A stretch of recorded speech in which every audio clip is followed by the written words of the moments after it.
This week, some stuff for filmmakers, some stuff for writers. Welcome to 5 Minutes for Filmmakers.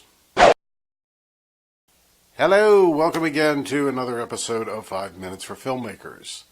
I'm Mike Lakoskis with Disobedient Productions, and once again this week, our show is being brought to you by the Florida Independent Filmmakers. Came up with a couple of really good things this week. A great one for writers trying to have coverage done on their script, and we're going to get into that one right off.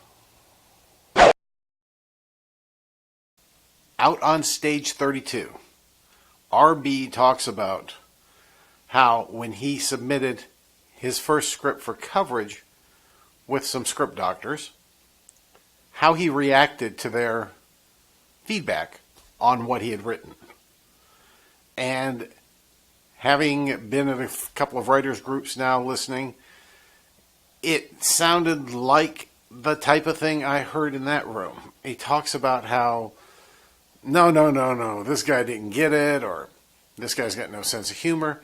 But then as he looked deeper and saw that each of the people who had looked at these things came back with the same thing on the same parts of the script, he was able to turn that critical introspective eye back on himself and manage to push through his own ego enough to actually go ahead and get in there and think about what they gave as honest advice and honest feedback and make his script better.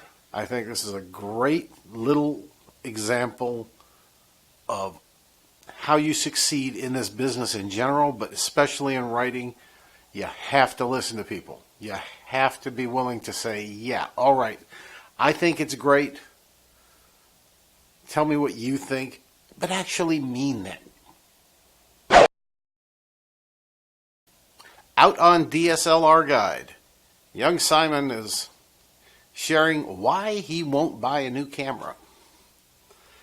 And this is something that, once again, shows this kid has got some wisdom way beyond his years.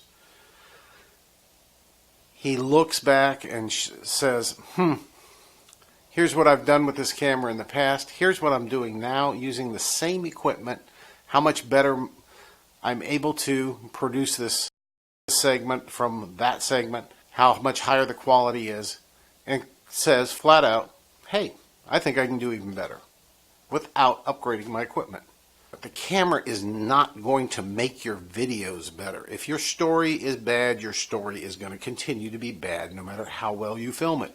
If you haven't learned to do sound well, your sound is going to still not be done well. The image is important, but there's a lot more to it. Buy a better microphone, buy better lights, put some time and effort into learning to write better.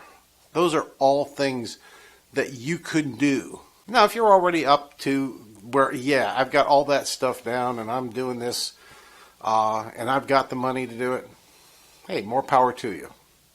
But frankly, I'm not there. A lot of other people in the independent world are nowhere near there. But we will be. We will be. On the local front, Florida Independent Filmmakers is getting ready to ramp up for a fall production. Going to be putting out a call for scripts within the next week or so. All the details on that will be out on the FIF site. I'll be talking about it here. It'll be all over the place. Any place that you know about FIF or me, you're going to see this thing. We're going to be looking for scripts. They're going to be short, no more than 10, 12 pages. All the details will be posted. Once we've selected which script is going to win, and that's the one we're going to film, we're going to be putting a call out for crew. We're going to be doing casting, the whole bit. Once again, thank you all for joining us here. We really appreciate you taking the time to visit and watch our show. We hope we're bringing you the things you want to hear. If we're not, let us know about some things you know about. We'll cover those. We would love to do that. If you've got any questions, follow-ups, or comments about what you've seen this week, again, leave them below in the comment section or email me directly, mike@disobedientproductions.com, and we'll get on those. This has been 5 Minutes for Filmmakers. I'm Mike Lakoskis. Please continue filming.